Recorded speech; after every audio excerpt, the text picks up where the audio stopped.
नमस्कार, as news में आपका स्वागत है।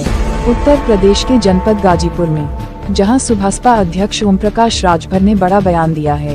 उन्होंने दावा किया कि यूपी के पहले चरण के चुनाव में सपा गठबंधन 58 में 52 सीटें जीत रही है।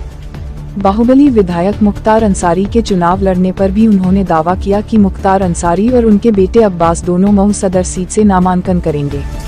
उन्होंने कहा कि दोनों में से कौन चुनाव लड़ेगा ये फैसला उनको करना है। सुभासपा अध्यक्ष ओम प्रकाश राजभर गाजीपुर की जहीराबाद सीट से चुनाव लड़ रहे हैं और उन्होंने अपना नामांकन किया। नामांकन दाखिल करने के बाद उन्होंने दम भर की बलिया, गाजीपुर, जौनपुर, आजमगढ़, मऊ, अम्बेडकर में बीजेपी का खाता नहीं खुलेगा। इस दौरान मीडिया से बातचीत करते हुए उन्होंने ये बातें कही। उन्होंने एक सवाल के जवाब में कहा कि ट्रेन की बोगी और बस में क्षमता से अधिक सवारी पर चालान नहीं, तो बाइक पर 3 सवारी पर चालान क्यों किया जाता है। उन्होंने आरोप लगाया कि बीजेपी ने अपने शासनकाल में पिछड़ों दलितों का हिस्सा लूटा है। ओम प्रकाश राजभर ने गाजीपुर की जहीराबाद सीट से 4 सीटों में अपना नामांकन दाखिल किया है। आप लोगों के सामने ओम प्रकाश राजभर जीत का प्रमाण पत्र लेके जाऊंगा।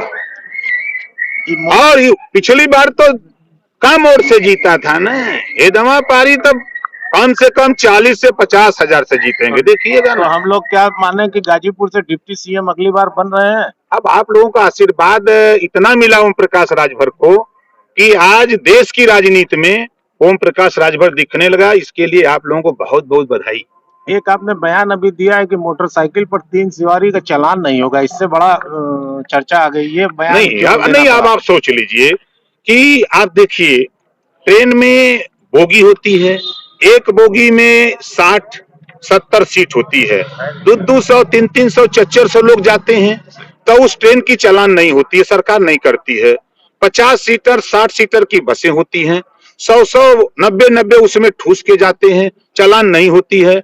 9 सवारी की जीप मिलती है, 9 सवारी का पास होता है, उसमें भी 20-22 भर के जाते हैं, उसकी चालान नहीं होती है। सिपाही थाने पर जब कोई एप्लीकेशन पड़ती है, कोई झंझट तकरार होता है, तो दरोगा जी सिपाही जी जाते हैं पकड़ने। जब पकड़ लेते हैं तो बिचवा में बैठाते हैं, तो 3 हो जाते हैं, तो सिपाही जी दरोगा की भी चालान नहीं होती है। तो फिर बताइए कि अगर हम लोग 3 सवारी चलते हैं तो क्यों चालान होती है। अगर हमारी चालान होगी तो सबकी चालान होनी चाहिए। इस नाते 3 सवारी फ्री किया हूं। और नकाब इन चुनाव के पहले आ गया।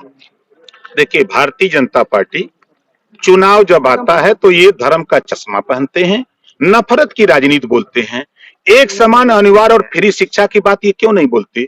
देश में प्रदेश में रोजगार की बात क्यों नहीं बोलते। ये अन्ना पशु, आवारा पशु, योगी मोदी के ललका साठ से निजात कैसे मिले किसान को, आम आदमी को, इस पे क्यों नहीं बोलते। प्रदेश में अभी घरेलू बिजली का बिल माफ हो, अभी इन्होंने किया ना, 4.5 साल तक उत्तर प्रदेश के 24 करोड़ जनता का बिजली का दाम बढ़ा के लूटा। आचार संहिता लगने के 3 दिन पहले बिजली का दाम आधा कर दिया। क्यों कर दिया भाई। इसका मतलब कि आपने लूटा, पैसा वापस करो पहले। तो बिजली का बिल माफ, 1 करोड़ रुपया गुजरातियों का, 1 लाख करोड़ रुपया गुजरातियों का कर्जा माफ हो सकता है, तो उत्तर प्रदेश के लोगों का बिजली का बिल क्यों नहीं माफ हो सकता है। इस पे क्यों नहीं बोलती भारतीय जनता पार्टी। स्वर्गीय अटल बिहारी वाजपेयी जी ने कहा था, मुफ्त देना है तो शिक्षा दो, दवाई दो, रोजगार दो, नौकरी दो। यही का दे रहे हैं मोदी जी। आप सत्ता में आएंगे तो माफ करेंगे ये बिजली का बिल। 300 यूनिट बिजली फ्री 5 साल सबको मिलेगी। और जो बकाया बिल, अब बकाया बिल पर तो हम विचार करेंगे भाई, अभी उसमें फैसला नहीं। साथ साथ बात